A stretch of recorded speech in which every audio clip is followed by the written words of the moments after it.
ะขอความนอบน้อมของข้าพเจ้าจงมีแด่พระรัตนตรัยก็ขอความเจริญในธรรมจงพึงบังเกิดมีแก่ท่านสาธุชนคนดีกลุ่มวิปัสสนาทุกท่านวันนี้อาตมาได้กลับมาพบกับท่านทั้งหลายอีกครั้งหนึ่งก็ตรงกับวันที่3 เดือนมีนาคมปีพุทธศักราช2568ถ้านับทางจันทรคติก็ตรงกับวันจันทร์ขึ้น5 ค่ำเดือน4ปีมะโรงยังอยู่ในปีมะโรงอยู่นะอีกไม่กี่วันนะสิ้น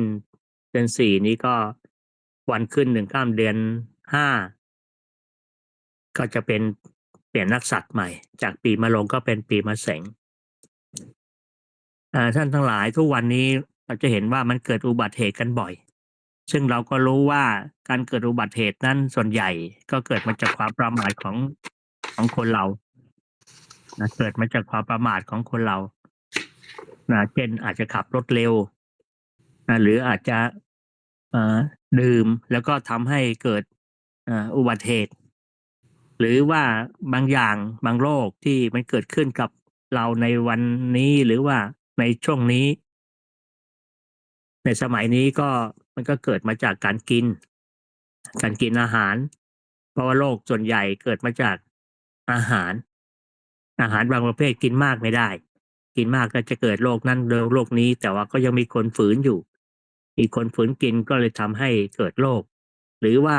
บางคนก็รู้ว่ายาเสพติดก็ดีหรือจะเป็นสุราก็ดี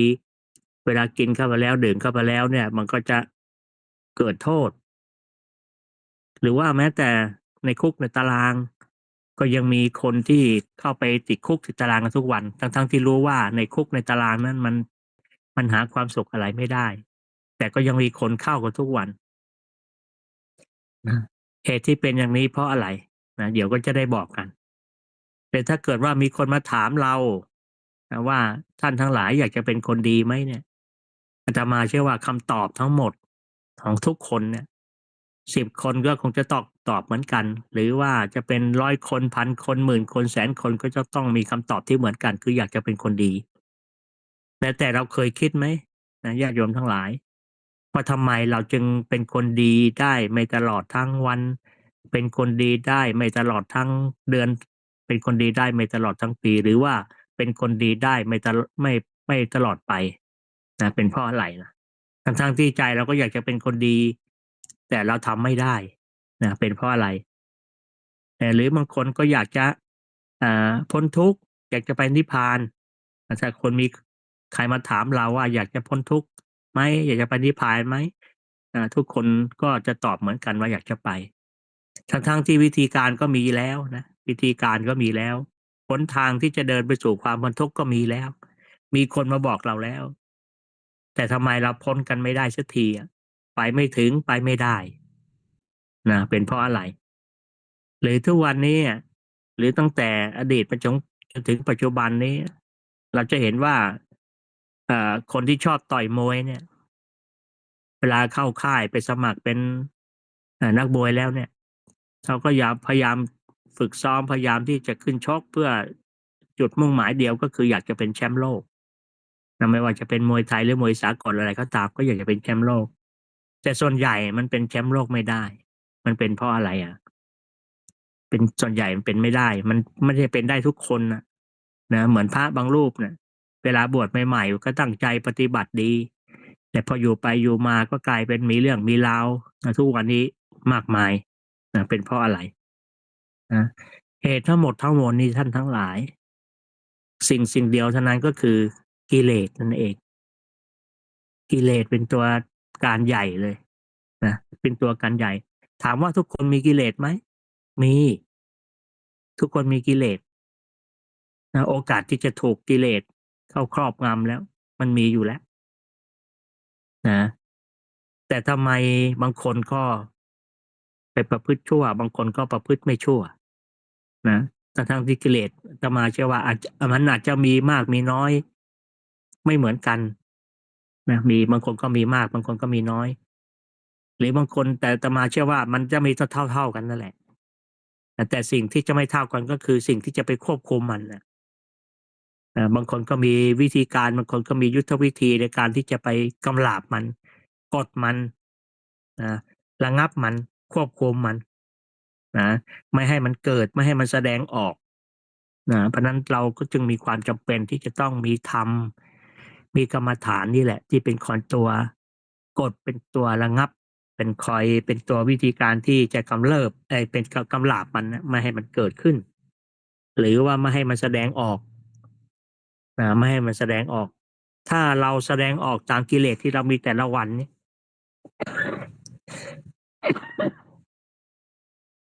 อาตมาเชื่อว่าโอ้แต่ละวันนี้สู้กับมันไม่ได้แต่บางคนที่ส่วนใหญ่ในโลกเรามีเป็นคนดีก็เพราะว่ามีคุณธรรมมีคุณธรรมนะเพราะว่ากิเลสเนี่ยในพระสุตตันตปิฎกนะในคัมภีร์คุตกนิกายคาถาธรรมบทเนี่ยที่ก็มีไว้อยู่ในเล่มที่1ภาค2นะตอนที่1นะที่เขาบอกว่าดูกรนะภิกษุทั้งหลายชื่อว่ากิเลสทั้งหลายย่อมเป็นสภาพหยาบนะถ้ากิเลสเหล่านี้มีรูปร่างอันใครๆพึงจะสามารถเก็บไว้ได้ในที่บางแห่งได้แล้วไซเนี่ยจักรวาลทั้งจักรวาลก็แคบนะแคบเกินพรหมก็ต่ำเกินโอกาสของกิเลสเหล่านั้นนะไม่พึงมีให้บรรจุเลยโอ้โหฟังแล้วน่ากลัวเนาะขนาดจักรวาลทั้งจักรวาลก็ยังแคบไปเนี่ยนะถ้ากิเลสมีตัวตนนะคนนั้นก็มีคนนี้ก็มีจะหาที่เก็บไม่ได้เลยโลกเรานี่คงจะแคบไปเลยแหละนะแม้แต่จักรวาลเนี่ยพระองค์นั้นกล่าวไว้ในสุตตันตปิฎกว่าแม้แต่จักรวาลที่กว้างใหญ่ไพศาลอยู่ห่างกันเป็นปีแสงเนี่ยนะคือแสงเดินทางได้เป็นปีๆเนี่ยก็ยังเต็มไปด้วยกิเลสเนี่ยนะถ้ามันมีตัวตนมีเป็นวัตถุที่สามารถจับต้องได้นะแต่มันก็คงจะหาที่บรรจุกิเลสของแต่ละคนไม่ได้เลยไม่เพียงพอนี่น่ากลัวเนาะทีนี้กิเลสถ้ามันเกิดขึ้นมันจะเกิดขึ้นโดยลอยๆไม่ได้มันต้องมีเหตุเกิดนะพระองค์ก็พูดตัดปีว่าดูก่อนภิกษุทั้งหลายธรรมดากิเลสย่อมไม่มีความชื่นบานนะเพราะว่าถ้ากิเลสเกิดขึ้นมันก็จะขจัดความดีนะมีแต่จะนำเราไปสู่ความชั่วเท่านั้นนี่พูดถึงกิเลสแล้วน่ากลัวถึงเรามาดูว่ากิเลสที่เรามีอยู่ในใจกันเนี่ยเราไม่รู้นะเราว่าชาติก่อนชาติแรกๆคือชาติแรกที่เราเกิดเนี่ยมันถูกกิเลสครอบงำอย่างไรนะกิเลสครอบงำอย่างไรแต่ว่าทุกคนเนี่ยโยมทุกคนเนี่ยเป็นพวกพระอริยบุคคลนะมันก็จะมีด้วยกันทุกคนเท่านั้นแหละแต่จะมีมากมีน้อยหรือว่าจะแสดงออกหรือว่าเราจะควบคุมได้หรือไม่เท่านั้นเองนะถ้าคนไหนควบคุมได้มากนะก็เป็นคนดีมากถ้าคนไหนควบคุมได้น้อยก็เป็นคนดีน้อยนะอันนี้เรารู้แล้วว่าตัวการสำคัญเลยที่ทำให้เราเป็นคนดีได้ไม่ตลอดมันก็คือกิเลสนั่นเองนะกิเลสมันจึงเป็นอ่าเป็นมลทินนะกิเลสเนี่ยเป็นมลทินใครมีแล้วเป็นมลทินก็คือสิ่งเศร้าหมองเป็นรอยเปื้อนเป็นรอยด่างเป็นความสกปรกนะเป็นสภาพธรรมที่มีจริงแต่มันเป็นนามธรรมนะกิเลสจึงแปลว่าเครื่องเศร้าหมองของจิตนะกิเลสเนี่ยเป็นเครื่องเศร้าหมองของจิตเวลากิเลสเกิดขึ้นมันไม่ได้เกิดขึ้นได้เฉพาะตัวมันเองมันยังมีสภาพธรรมอื่นเกิดขึ้นร่วมอยู่ด้วยเพราะกิเลสเนี่ยมันเป็นเจตสิกนะเจตสิกที่มันต้องเกิดร่วมกับจิตกับเจตสิกมันจะเกิดร่วมกันแต่มันเป็นคนละตัวกันนะเจตสิกนี่คือการปรุงแต่งจิตแค่รับรู้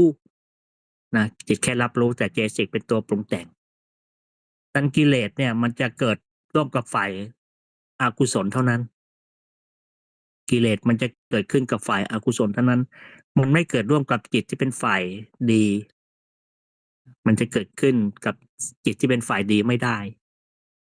เพราะนั้นกิเลสจึงเป็นเครื่องเศร้าหมองของจิตจะแปลไว้นะถ้าใครมีก็เครื่องเศร้าหมองของจิต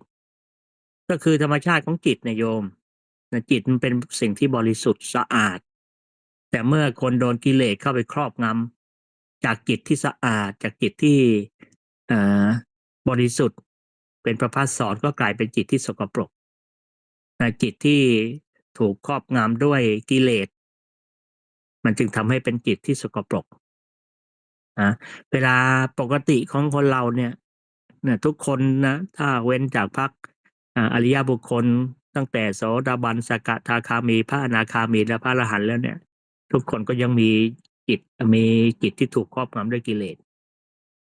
นะแม้แต่ทุกขณะนี้ก็ตามนะแต่ขณะนี้ก็ตามเนี่ยท่านก็ถูกกิเลสมันครอบงำจิตอยู่แต่เหตุที่มันไม่แสดงอาการมาเนี่ยจิตถ้ามันปกติเนี่ยมันก็จะนิ่งๆไม่มีอะไรแต่เมื่อถ้ามันถูกกิเลสมีมันถูกกิเลสเข้าครอบงำแล้วมันจิตมันจะเศร้าหมองแต่มันยังไม่แสดงอาการอะไรการที่มันจะแสดงอาการออกมาเนี่ยมันจะแสดงออกมาทั้ง3ทางนะคือทางกายทางวาจาและทางใจนะทุกท่านขนาดนี้อาตมาเชื่อว่าไม่มีสิ่งที่จะมายั่วยุนะทำให้กิเลสมันฟุ้งก็ออกมาเมื่อถ้ากิเลสมันฟุ้งมันก็มีอิทธิพลต่อจิตใจมันก็จะแสดงออกทางกายบ้างแสดงออกทางวาจาบ้างแสดงออกทางใจบ้างนะทีนี้ตัวที่มันจะทำให้กิเลสมันฟุ้งมาเนี่ยคืออะไรเนี่ยตัวนี้สำคัญโยมเราจะต้องควบคุมตัวนี้ให้ได้นะการที่เรามาปฏิบัติธรรมกันนะนั่งก็ดีจะยืนก็ดีหรือจะกำหนดอะไรก็ตามเนี่ยนะเพื่อควบคุมตัวนี้ไอ้ตัวที่ว่านี้มันก็คืออารมณ์นะอารมณ์นี่เองที่มันไปกวนให้กิเลสมันฟุ้งขึ้นมามันนอนนิ่งๆอยู่เนี่ยไปกวนมันก็เฟยฟุ้งขึ้นมานั้นเราต้องควบคุมอารมณ์ให้ได้อารมณ์ท่านก็ทราบแล้วใช่ไหมมีอยู่หกอารมณ์ที่มันจะมากวนจิตเราเนี่ยรูปอารมณ์จากการเห็นจากรูปสัทธารมณ์จากเสียงที่เราได้ยินคันธารมณ์จากกลิ่นที่เราได้ดมรสารมณ์จากลิ้มที่เราได้ลิ้มรสโผฏฐัพพารมณ์จากกายที่เราได้สัมผัสแล้วก็จากธรรมารมณ์จากที่เรานึกเราคิดเนี่ยตัวนี้สำคัญที่สุดเลยโยมองค์สมเด็จพระสัมมาสัมพุทธเจ้าท่านจึงป้องกันให้เราเนี่ยสำรวมอินทรีย์สำรวมอินทรีย์เพื่อไม่ให้อารมณ์เนี่ยมันมากระทบกับจิตเมื่อมันมากระทบกับจิตแล้วเนี่ยมันก็จะทำให้เราฟุ้งซ่านมันจะทำให้ไปกวนกิเลสมันนอนอยู่นิ่งๆแต่เราดันมีอารมณ์ไปกวนจิตไปกวนกิเลสที่มันครอบงำจิตอยู่มันก็เลยต้องแสดงออกนะทางกายบ้างทางวาจาบ้างทางใจบ้างเหมือนทุกขณะเนี้ยถ้าใครมาด่าใครมาด่าเราเนี่ยโอ้โหทีนี้มันมีอารมณ์มากระทบเลยใช่ไหมศรัทธาลมมากระทบหูเรากิเลสที่มาอยู่ในใจเรามันนิ่งๆอยู่นะมันก็เลยฟุ้งออกมาไม่พอใจเกิดความไม่พอใจถ้าเป็นเสียงด่าก็เกิดความไม่พอใจนะไม่พอใจในบุคคลที่มาด่าละมาด่าเราเพราะเรายึดคำนั้นนะว่าเขามาด่าเราหรือถ้าเป็นคำสรรเสริญคำเยินยอมันก็ไปกระตุ้นกิเลสในฝ่ายที่ในฝ่ายที่เป็นโลภะก็ทำให้เราเกิดความชอบใจในคำพูดของคนกิเลสมันนิ่งๆอยู่แล้วนะแต่มีคนมายกยอมีคนมาสรรเสริญกิเลสมันก็เลยฟุ้งขึ้นมาเนี่ยนั้นตัวการสำคัญใหญ่สุดก็คือการที่มันมีอารมณ์มากระทบนั่นเองนี่อารมณ์มันจะเกิดขึ้นได้มันก็เกิดขึ้นจากการที่เรามีอายตนะภายนอกภายในมันมากระทบกันนะเช่นตาซึ่งเป็นอายตนะภายในเนี่ยมันไปกระทบกับรูปในรูปแบบของสีแล้วก็แสงมันก็เลยทำให้เกิดรูปอารมณ์นะก็เกิดทำให้เกิดจักขุวิญญาณรู้จักทางตามันก็ไปกวนกิเลสไปกวนทางให้แสดงออกทางกายบ้างนะเช่นมีคนมาด่าเราเนี่ยมันแสดงออกทางกายก็เริ่มหน้าแดงเกิดความไม่พอใจในจิต หัวใจที่มันเต้นอยู่ปกติมันก็เกิดเต้นเร็วขึ้น ความดันโลหิตก็สูงขึ้นนะขณะที่เสียงไม่พอใจมากระทบหูเราอะนะมันเกิดปฏิกิริยาทั้งร่างกายเลยบางคนตัวสั่นบางคนหน้าแดงเลือดสูบฉีดนี่โอ้หน้านี่แดงเลยหูแดง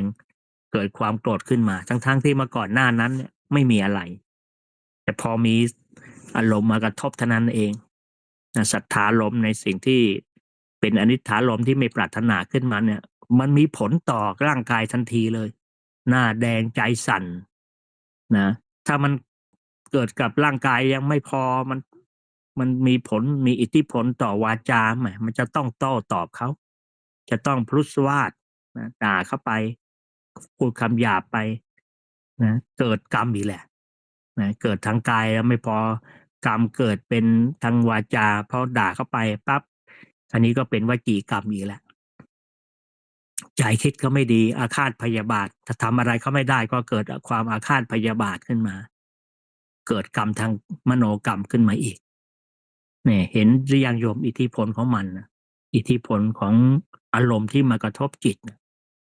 เมื่ออารมณ์มากระทบจิตแล้วมันก็ทำให้ไปกวนเหมือนกิเลสเหมือนน้ำเหมือนตะกอนนะจิตเราเหมือนน้ำเนี่ยเราใส่ในภาชนะ ถ้าเราเอามือไปคนขึ้นมาเนี่ยตะกอนมันก็ฟุ้งมามองไม่เห็นอะไรเลยน้ำที่เคยใสๆเหมือนจิตที่เคยใสๆก็ถูกตะกอนนั้นครอบงำไปเลยเหมือนถูกกิเลสเขาครอบงำทำให้เรามองไม่เห็นอะไรมองไม่เห็นชั่วมองไม่เห็นดีอะไรแล้วก็จะทำตามอำนาจของมันอำนาจของมันถ้ามันเกิดมาทางโทสะก็จะเกิดความโกรธถ้าเกิดมาทางโลภะก็เกิดความอยากได้นะเนี่ยมันก็เกิดมีอิทธิพลต่อจิตใจเราโยมเห็นความร้ายกาจของกิเลสหรือยังพระองค์จึงบอกว่าอย่าไปเห็นเลยอย่าไปเห็นพระองค์ป้องกันไว้หลายชั้นนะโยมนะอันดับแรกต้องสำรวมอินทรีย์อย่าเห็นพอเห็นแล้วก็อย่าเห็นพยายามอย่าเห็นเห็นไหมเวลาเราปฏิบัติกรรมฐานเนี่ยเราพยายามปิดทวารอย่างน้อยก็ได้หนึ่งทางแล้วคือรูปารมณ์มันคงไม่เกิดแหละ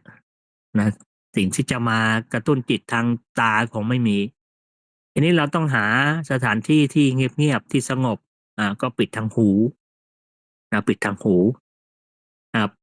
อยู่ในห่างในสิ่งที่จะมีกลิ่นก็ปิดทางจมูกว่าขนาดนั้นเราไม่ได้ดื่มไม่ได้กินอะไรก็ปิดทางลิ้นส่วนกายก็ยังมีสัมผัสบ้างเย็นร้อนอ่อนแข็งในอาสนะที่เรานั่งเราก็อาจจะได้สัมผัสบ้างส่วนทางใจก็พยายามไงพยายามที่จะมีกรรมฐานมาดูแลจิตมาให้มันสัดสายให้มันนิ่งอยู่ในอารมณ์ใดอารมณ์หนึ่งเนี่ยมันเป็นวิธีการวิธีการนี้พระองค์ฉลาดมากแต่เมื่อเราปิดตรงนี้ไม่ได้ไม่สามารถที่จะทำตรงนี้ได้เพราะว่า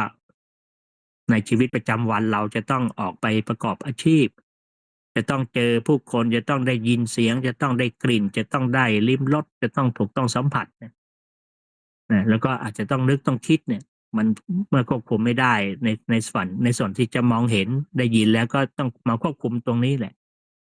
จึงมีคำที่ว่าเห็นก็สักแต่ว่าเห็นนั่นแหละคำว่าสักแต่ว่าสักแต่ว่าสักแต่ว่าเนี่ยมันทำยากทำอย่างไรให้เวลาเห็นแล้วมันก็ผ่านไปให้มันดับไปตามปกติของมันเสียง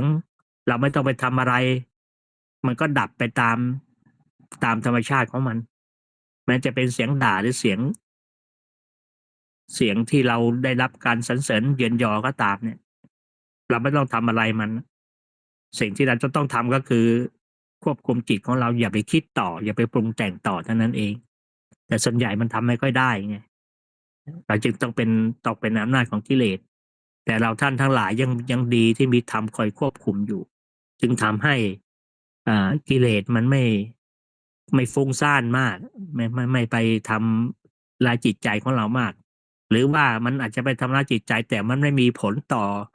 ทางกายไม่มีผลต่อทางวาจาไม่มีผลต่อทางใจทางใจอาจจะมีแต่ว่าทางกายทางวาจามันไม่มีเพราะฉะนั้นกิเลสเนี่ยโยมเป็นสิ่งที่น่ากลัว ทุกวันที่เราทำไม่ดีอยู่เนี่ยเพราะว่าอำนาจของมันนั่นเอง เรารู้ตัวการใหญ่แล้วที่ว่าเราเป็นคนดีไม่ได้ เหมือนที่เราหักห้ามใจไม่ได้ทำไมต้องขับรถเร็วทำไมจะต้องมาดื่มมากินในสิ่งที่มันรู้ว่าจะเป็นโทษต่อร่างกายเนี่ยเพราะเราหักห้ามใจไม่ได้แต่ใจมันเป็นทาสของกิเลสนะมันมีสิ่งมากระตุ้นมันนะก็คืออารมณ์นั่นเองเนี่ยอารมณ์สิ่งสำคัญที่สุดนะทีนี้เรามาดูญาติโยมทั้งหลายเราทราบแล้วว่ากิเลสเป็นเครื่องเศร้าหมองแต่กิเลสมันมีหลายประเภทนะ กิเลสมันมีหลายประเภท ถ้าประเภทแบบทนับแบบหยาบแบบละเอียดแบบอย่างกลางก็มีแยกได้ หรือจะแยกเป็นตัวเลยก็ได้นะกิเลส3นะกิเลส10กิเลส16นะมีเยอะเลยไอ้แค่3 ตัวใหญ่ๆก็แย่อยู่แล้วนะตัวหลักของมันเลยเนี่ย มันก็คือโทสะโมหะแล้วก็เอยโลภะโทสะโมหะตัวใหญ่มันเลยละไอ้ตัวใหญ่สุดก็คือโมหะนะถ้าไม่มีโมหะคือความหลงเนี่ยไอ้โลภะก็เกิดไม่ได้โทสะก็เกิดไม่ได้นี่แล้วเราเรารู้ว่าต้นใหญ่มันก็คือการที่เรามีโมหะนั่นเองเรื่องการปฏิบัติธรรมเนี่ยเพื่อให้เกิดปัญญาไปทำลายโมหะนะคือความไม่รู้จริงไม่รู้ตามความเป็นจริงเนี่ยคือตัวการใหญ่มันเป็นรากเหง้าของอกุศลใหญ่เลยเนี่ยเป็นรากเหง้าของมันเลยแต่ทุกวันนี้เราก็ถูกมันครอบงำอยู่นะถ้าเราแบ่งตามประเภทในกิเลสแบบระดับมันนะมันก็มีระดับแบบหยาบๆนะระดับหยาบเราเรียกสิ่งเหล่านี้ว่าวีติกามกิเลสวีติกิมะกิเลสวีติมะกิเลสแบบหยาบๆนะต่อมาก็มีระดับกลางๆแล้วเราเรียกกิเลสระดับนี้ว่าปริยุทธานะกิเลสนะปริยุทธานะกิเลสแล้วก็มีกิเลสอย่างละเอียดโอ้โหแค่หยาบมันก็ผ่านยากเลยมาเจออย่างกลางมาเจออย่างละเอียดอย่างที่ไปใหญ่เลยนะควบคุมไม่ค่อยได้นะมันครอบงำจิตเราทุกวันนี่แหละนะส่วนใหญ่มันอยู่ในระดับละเอียดนะถ้าระดับละเอียดเรียกว่าอนุสัยก็คือกิเลสที่มานอนเรื่องในจิตสันดานของเราทุกคนทุกท่านนี่แหละทีนี้แต่ละระดับเนี่ยมันก็มีสามารถกำจัดได้นะถ้าเป็นหยาบๆเนี่ยเราก็กำจัดได้ด้วยศีลนะเพราะระดับหยาบๆมันจะเกิดขึ้นทางกายกับวาจาเท่านั้นถ้าระดับกายกับระดับวาจาเนี่ยเราพอสามารถที่จะควบคุมมันได้อยู่นะเราสามารถที่จะควบคุมมันได้แล้วก็มีศีลถ้าเมื่อมีศีลซะแล้วเนี่ยแต่กิเลสอย่างระดับหยาบๆมันก็ไม่มีผลไม่มีอิทธิพลต่อกายต่อวาจาเรานะมันก็มี3 อย่างนะกิเลสแบบหยาบๆทางกายก็มี3 อย่างก็คือการฆ่าสัตว์นะการฆ่าสัตว์เนี่ยมันต้องเจอเรียกว่าเจือปนไปด้วยโทสะโทสะคนจะทำร้ายกันได้เนี่ยก็เกิดจากโทสะนะก็มีลักทรัพย์ก็เกิดจากโมหะอยากจะได้ประพฤติผิดนะทางกาม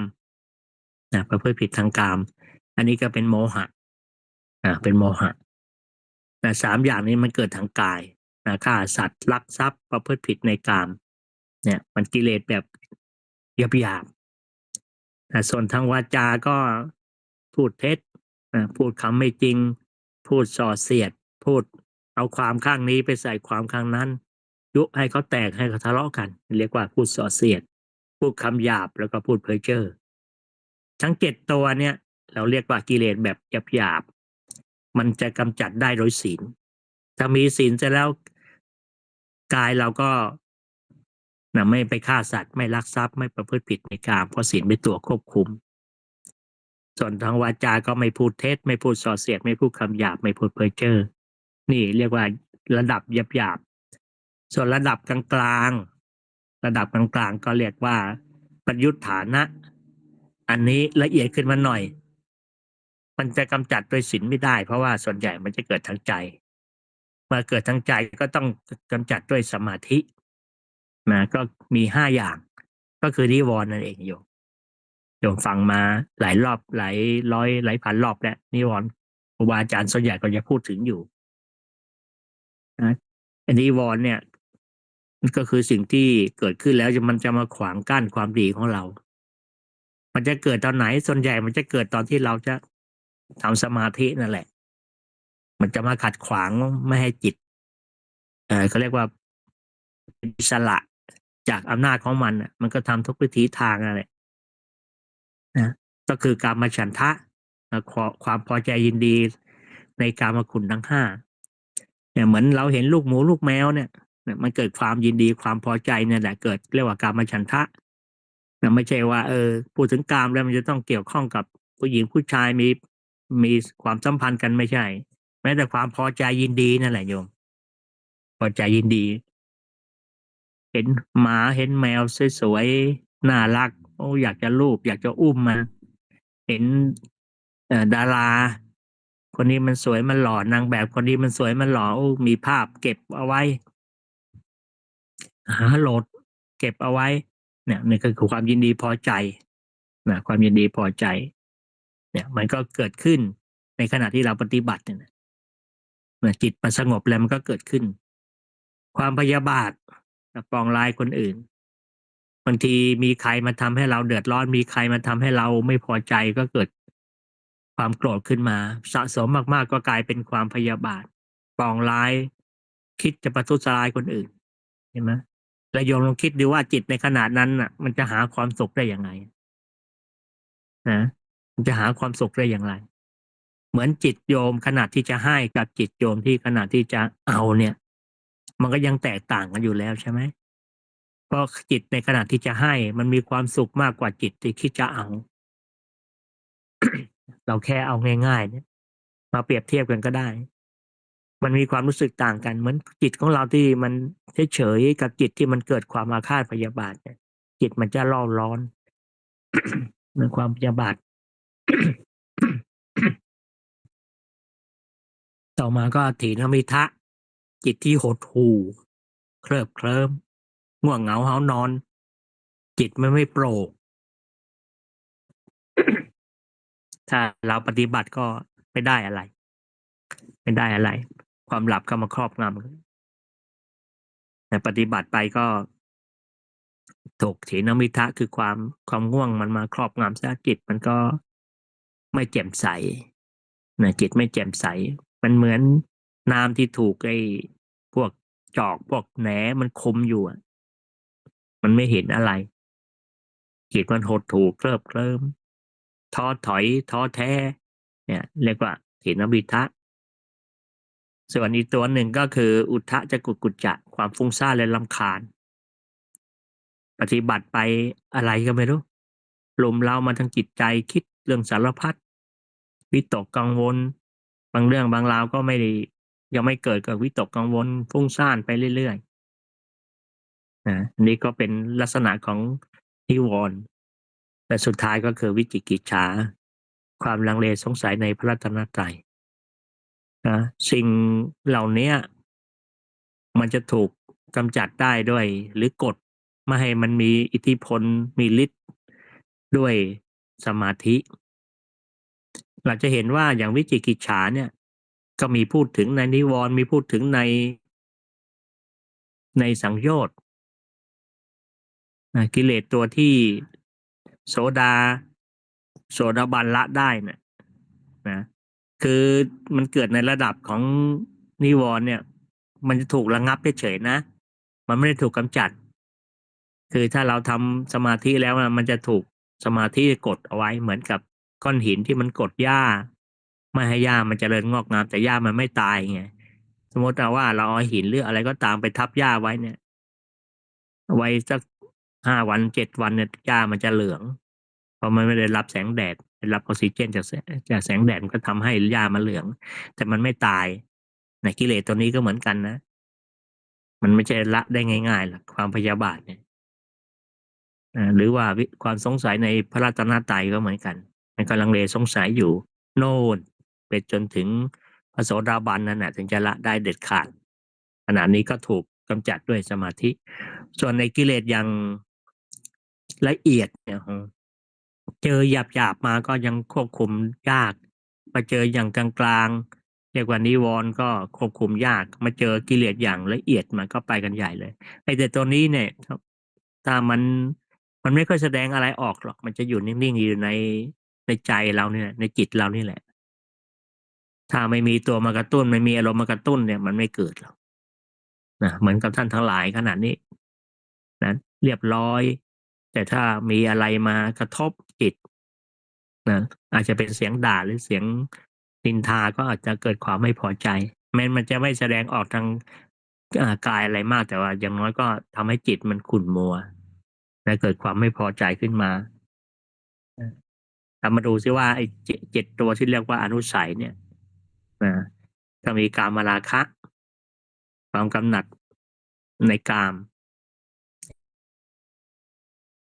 มันหนักไอ้ตัวเนี้ยขณะที่ยังไม่มีอารมณ์มากระตุ้นมันก็นิ่งๆถ้ามันมีอารมณ์มากระตุ้นมาอะไรอะอารมณ์ผ่านมาทางตาบ้างทางหูบ้างเดี๋ยวมันก็เกิดขึ้นนะก็คือกามราคะปฏิฆะความหงุดหงิดเนี่ยมันไม่อาจจะไม่ถึงกับความยังไม่ถึงกับโกรธแต่มันหงุดหงิดความไม่พอใจเหมือนคนร้องไห้อะญาติท่านทั้งหลายคนร้องไห้เนี่ยมันเกิดด้วยอำนาจของตัวนี้แหละปฏิฆะ มันเกิดด้วยปฏิฆะคือความไม่พอใจอ่ะไม่พอใจคนนี้เลยบางทีมันเขาไม่ได้ทำอะไรให้เราหรอกแค่เห็นหน้าก็ไม่พอใจไปเห็นปฏิกิริยาท่าทางแลบลิ้นปิ้นตาขึ้นมาก็เกิดความไม่พอใจมากขึ้นไปอีกนะแต่ตัวเนี้ยนะปฏิฆะเนี่ยของหงุดหงิดบางคนอาจจะไม่มีถึงโกรธหรอกแต่ว่าไม่พอใจแต่ความไม่พอใจก็ทำให้เราจิตมันเศร้าหมองได้ทำให้จิตของเรามันเศร้าหมองได้ ทิฏฐิความเห็นผิดไปจากความเป็นจริงเห็นสิ่งที่ตรงกันข้ามกับที่พระองค์ได้กล่าวเอาไว้พิจิกิจฉาความลังเลสงสัยในพระรัตนตรัยเห็นไหมตัวเนี้ยในระดับกลางๆก็ยังมีอยู่ระดับละเอียดในการที่จะกำจัดให้มันสิ้นไปเลยก็ยังต้องใช้เรื่องของปัญญามานะคือความถือตัวภาวะราคะความกำหนัดในภพโหยินดีพอใจเหลือเกินในภพภูมิของมนุษย์เนี่ยนั้นบางคนมีสตังค์ก็เนรมิตทุกสิ่งทุกอย่างที่ตัวเองอยากได้นะเคลิบเคลิ้มหลงไหลนะในสิ่งที่ตัวเองเป็นอยู่พอใจในภพในภูมิที่ตัวเองเป็นอยู่นะรวมทั้งการความพอใจในมนุษย์ หรือว่าถ้าเป็นพรหมก็ความพอใจในอัตภาพความเป็นพรหมอยู่เรียกว่ามีความกำหนัดในภพภาวะราคะส่วนอวิชชาคือความหลงไม่รู้ตามความเป็นจริงหรือตัวใหญ่ก็คือโมหะก็คือโมหะนั่นแหละทั้งเจ็ดตัวเนี่ยมันต้องถูกกำลาบถูกกำจัดด้วยปัญญาเท่านั้นศีลยังเข้าไม่ได้ศีลไปไม่ถึงสมาธิก็ยังกำจัดไม่ได้เห็นไหมอนุสัยของแต่ละคนเนี่ยมันต้องถูกกำจัดด้วยปัญญานี่ปัญญามันจะเกิดขึ้นได้จากอะไรล่ะจากวิธีการที่โยมก็ทำอยู่ในปัจจุบันนี่แหละเราเรียกกิเลสกิเลสสามระดับนะอย่างหยาบอย่างกลางอย่างละเอียดอย่างหยาบก็คือกายสามวจีสี่ในเจ็ดข้อฆ่าสัตว์ลักทรัพย์ประพฤติผิดในกามวจีก็พูดเท็จพูดส่อเสียดพูดคำหยาบพูดเพ้อเจ้อแต่กำจัดได้ด้วยศีลส่วนระดับกลางๆก็คือนิวรณ์ห้ากามฉันทะความพอใจราคายินดีในกามคุณทั้งห้าในขณะที่ตาเห็นรูปหูฟังเสียงจมูกดมกลิ่นลิ้นลิ้มรสกายถูกต้องสัมผัสเรียกว่ากามฉันทะส่วนความพยาบาทก็ความปองร้ายคนอื่นคิดร้ายต่อผู้อื่นถีนมิทะความที่จิตหดหู่เคลิบเคลิ้มง่วงนอนไม่โปร่งใสอุทธัจจกุจจะความฟุ้งซ่านและรำคาญวิจิกิจฉาความลังเลสงสัยในพระรัตนตรัยนี่เรียกว่ากิเลสอย่างกลาง เรียกอีกอย่างว่านิวรณ์สิ่งที่มาขวางกั้นจิตไม่ให้รู้ความดีส่วนกิเลสอย่างละเอียดเรียกว่าอนุสัยมี7 ข้อคือกามราคะและความกำหนัดพอใจยินดีในกามคุณปฏิฆะคือความหงุดหงิดความไม่พอใจปฏิฆะเนี่ยจะกำจัดเด็ดขาดต้องอนาคามีนั่นนิยมนะความโกรธเนี่ยปฏิฆะเนี่ยมันหนักมันละเอียดกว่าความโกรธโสดาบันละไม่ได้เลยจะละได้เด็ดขาดต้องอนาคามีอนาคามีจะสามารถรับละกามราคะกับปฏิฆะได้ส่วนทิฏฐิคือความเห็นผิดไปจากความเป็นจริงวิจิกิจฉาความลังเลสงสัยในพระรัตนตรัยมานะคือความถือตัวภาวะราคะความกำหนัดในภพยินดีในสิ่งที่ตัวเองเป็นอยู่ในมนุษย์โลกหรือจะเป็นพรหมก็ดีมีความพอใจส่วนอวิชชาก็คือความหลงความหลงเนี่ยทั้งหมดนี้เรียกว่ากิเลส3นะกิเลส3มันจะมีกิเลส3กิเลส10กิเลส16เนี่ยจะมีเยอะเพราะนั้นวันนี้ก็จะพูดแค่กิเลส3ในครั้งต่อไปก็จะได้พูดถึงกิเลส10กิเลส10ไอ้แค่3นี่ก็แย่แล้วไปเจอกิเลส10แล้วไปเจอกิเลส16อีกเดี๋ยวจะได้พูดในตอนต่อไปในวันนี้อาตมาได้หยิบยกในเรื่องของสิ่งที่จะมาขวางกั้นไม่ให้เราเนี่ยได้เป็นคนดีได้ตลอดวันตลอดเดือนตลอดปีตลอดไปหรือบางสิ่งบางอย่างที่เราต้องการแล้วแต่มันไม่ได้อย่างเป็นใจเราก็คือตัวนี้เองเหมือนเราอยากจะไปนิพพานเราอยากจะพ้นทุกข์เราไปไม่ได้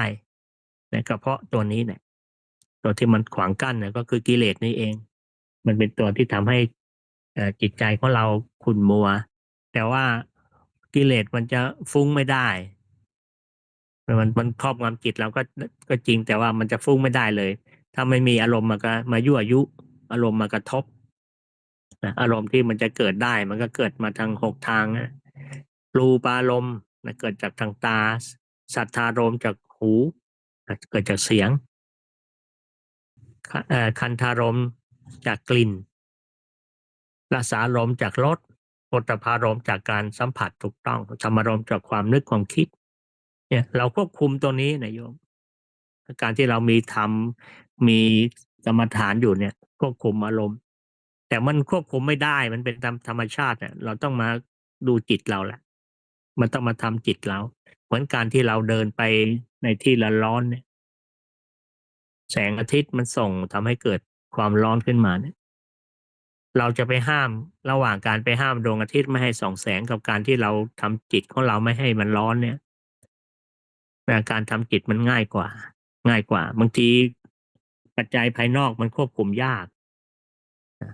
เพราะว่าเราจะต้องเห็นหรือต้องได้ยินเราควบคุมยากก็มาควบคุมในจิตเราทำยังไงให้จิตเราเนี่ยมันไม่กระเพื่อมเมื่อโดนอารมณ์เข้าไปยั่วยุแล้วเนี่ยมันไม่กระเพื่อมมันไม่แสดงออกมาทางกายไม่แสดงออกมาทางวาจาไม่แสดงออกมาทางใจแต่บางทีบางคนถ้ามีคุณธรรมมากๆมีธรรมะมากๆเนี่ยมันก็สามารถที่จะควบคุมจิตของเราได้ควบคุมอารมณ์ไม่ได้ก็มาควบคุมจิตเรานั้นองค์สมเด็จพระสัมมาสัมพุทธเจ้าจึงมีใช้คำว่าสักแต่ว่าถ้าเราสามารถทำได้เนี่ยจะเหมือนกับพาหิยะนะพาหิยะที่ตรัสรู้เร็วจัดเนี่ยพาหิยะเห็นก็สักแต่ว่าเห็นได้ยินก็สักแต่ว่าได้ยินได้กลิ่นก็สักแต่ว่าได้กลิ่นได้ลิ้มรสก็สักแต่ว่าลิ้มรสได้ถูกต้องสัมผัสก็สักแต่ว่าถูกต้องสัมผัสเวลานึกเวลาคิดก็สักแต่ว่านึกและคิดไม่ปรุงแต่งสิ่งเหล่านี้การปรุงแต่งเนี่ยจึงเป็นสิ่งสำคัญนำมาซึ่งความทุกข์การปรุงแต่งเนี่ยการคิดถ้าในขันธ์5ก็คือสังขารขันธ์นั่นแหละตัวคิดอุปาทานคือความยึดมั่นคิดปรุงแต่งแล้วไปยึดมั่นอีกของเราของเราของกูของท่าน นะตัวนี้เป็นการปรุงแต่งเป็นการยึดมันก็เกิดทุกข์เนี่ยเพราะนั้นเรารู้ทุกสิ่งทุกอย่างแล้วว่าต้นเหตุของมันต้นเหตุของความทุกข์ต้นเหตุของความที่เราไม่สามารถที่จะไปตรงนี้ได้เนี่ยมันก็คือกิเลสนั่นเองตัวหลักใหญ่นะวันนี้ก็คงจะบรรยายในเรื่องของกิเลส3แค่นี้นะเดี๋ยววันครั้งต่อไปก็จะบรรยายเรื่องของกิเลส10แล้วก็กิเลส16ต่อไปก็คิดว่าหลายๆท่านมันผ่านหูท่านมานับครั้งไม่ถ้วนแล้วเป็นการกระตุ้นเตือนอีกครั้งหนึ่งเท่านั้นเองแต่เหมือนกับในชีวิตประจำวันเราเนี่ยผ่านการกินเขียวหวานมากี่ครั้งแล้วก็หลายครั้งแต่บางครั้งบางทีก็อร่อยบางครั้งก็ไม่อร่อยนะมันก็เหมือนกันท่านทั้งหลายเรามาฟังสิ่งเหล่านี้มันเป็นปริยัติมันเป็นปริยัติที่เราควรจะต้องรู้เราจะได้รู้เท่าทันมันว่าตัวนี้มันตัวนี้เองมันกิเลสตัวนี้เองเหมือนกับเราจะเดินทางไปไหนก็ตามเราไปศึกษาสถานที่ที่เราจะผ่านไปพอเราไปเห็นจริงๆเราก็จะรู้ตรงนี้เราผ่านตรงนี้แล้วนะเหมือนเราจะเดินทางไปซานฟรานเนี่ยเราก็ศึกษาเส้นทางก่อนว่าซานฟรานเนี่ยมันจะต้องผ่านสถานที่ไหนบ้างมันผ่านตรงนี้ไปเบอร์กาฟิลไปเฟสโนไปโมเนโตไปอ่าอะไรสต็อกตันแล้วก็จะถึงซานฟรานถึงโอ๊กแลนด์อะไรก็เราจะได้รู้ว่ามันผ่านตรงนี้ไปแล้วตรงนี้เขาเรียกสิ่งเหล่านี้สถานที่ตรงนี้ว่าอย่างนั้นอย่างนี้แล้วไปก็อาจจะต้องเจอสิ่งนั้นสิ่งนี้มันเราผ่านมาแล้วเราก็จะได้รู้ลำดับของเราว่าเราถึงขั้นไหนแล้วนะมันก็เกิดมาจากการรับฟังผสมกับการปฏิบัติเพราะว่าในพุทธศาสนาเนี่ยถ้าสมัยนี้เนี่ยจะไปบรรลุธรรมเหมือนสมัยก่อนที่อาศัยการฟังอย่างเดียวก็คงอาจจะยังไม่อาจจะยังไม่ได้ แต่สามารถที่จะเปลี่ยนจิตของเราให้ไปในแนวทางที่ดีได้นะก็ต้องควบคู่กันควบคู่กับการปฏิบัติฟังแล้วมีความเข้าใจในวิธีการในอะไรต่างๆที่ครูบาอาจารย์ได้แนะนำแล้วก็เอาวิธีการเหล่านั้นที่ครูบาอาจารย์ได้ผ่านมีประสบการณ์แล้วก็เอาไปปฏิบัตินะข้อสำคัญคือการปฏิบัติก็จะทำให้เราพ้นทุกข์ได้ตามที่เราปรารถนานะ สำหรับการบรรยายธรรมในวันนี้ในเช้านี้ก็เห็นว่าสมควรกับการเวลาเขาจะได้ขอยุติในเรื่องของการบรรยายใช้เสียงไว้แต่เพียงเท่านี้นะและในลำดับต่อไปก็ขอให้ท่านทั้งหลายได้เอามาใช้วิธีการสำคัญก็คือการปฏิบัตินะดูจิตของเราจิตมันรับอารมณ์อะไรมันมีความรู้สึกอย่างไรก็รู้เท่าทันมันนะจนกว่าจะได้เวลาแล้วอาตมาจะได้พาท่านทั้งหลายได้กรวดน้ำแผ่เมตตาเป็นระดับสุดท้ายต่อไป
ตั้งสติให้ดี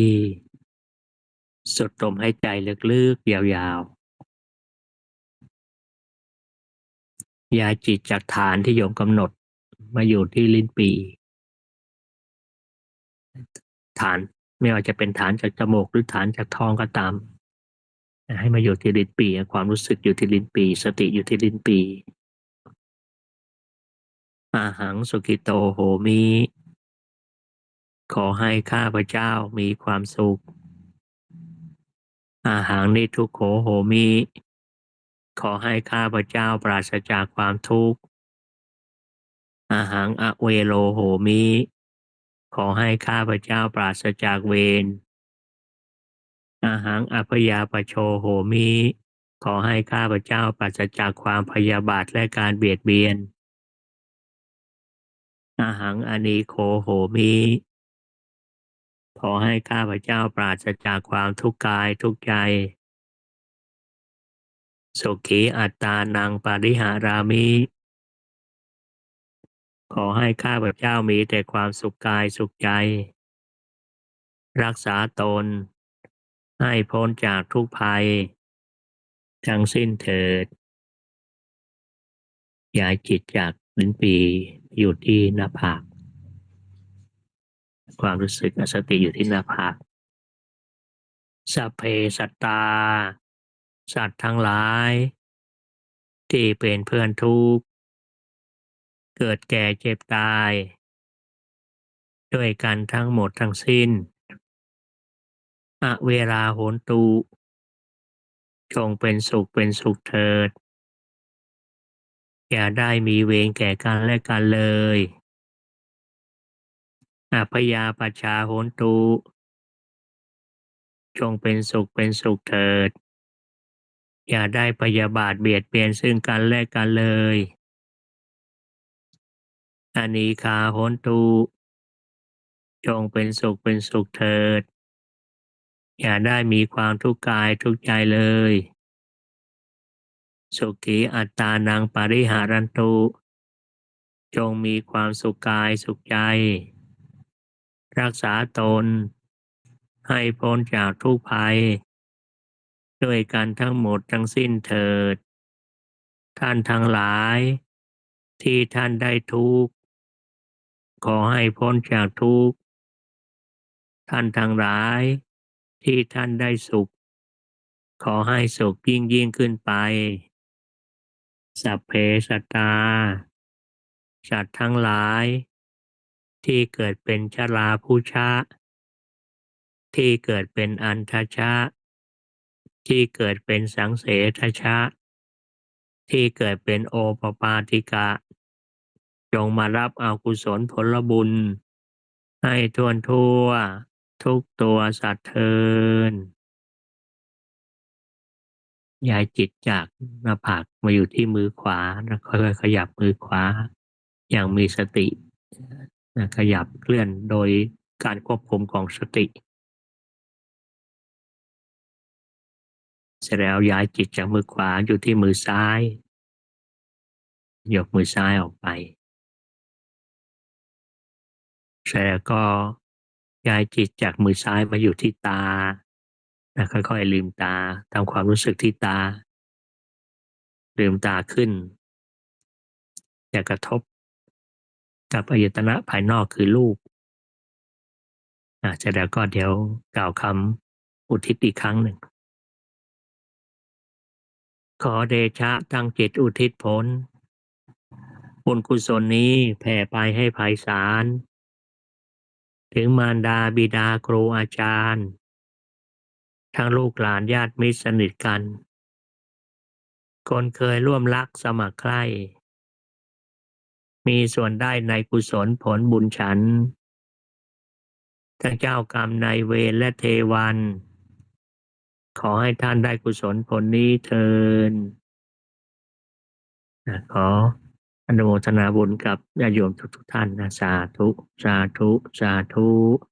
อาตมาได้มาพบกับท่านวันนี้ก็ได้พูดถึงเรื่องของสิ่งที่ทำให้เราไม่สามารถที่จะบรรลุความดีไม่สามารถที่จะทำให้เราเป็นคนดีได้ ตลอดวันตลอดเดือนตลอดปีหรือตลอดไปได้ก็เพราะว่าเรามีกิเลสนั่นเองและกิเลสก็มีหลายประเภทหลายอย่างวันนี้ก็ได้พูดถึงกิเลสสามระดับแล้วก็ทางต่อไปก็ฟังกิเลส10แล้วก็กิเลส16นะในครั้งต่อไปวันนี้ก็ขอให้ทุกท่านมีภารกิจที่ราบรื่นจะคิดกระทำสิ่งใดก็ขอให้สำเร็จไล่ปัญหาอุปสรรคแล้วก็มีความเจริญงอกงามไพบูรย์ในสัมมาปฏิบัติขององค์สมเด็จพระสัมมาสัมพุทธเจ้ารู้แจ้งเห็นจริงในโลกุตตรธรรมคือมรรคผลนิพพานด้วยกันทุกคนทุกท่านนะขอเจริญพร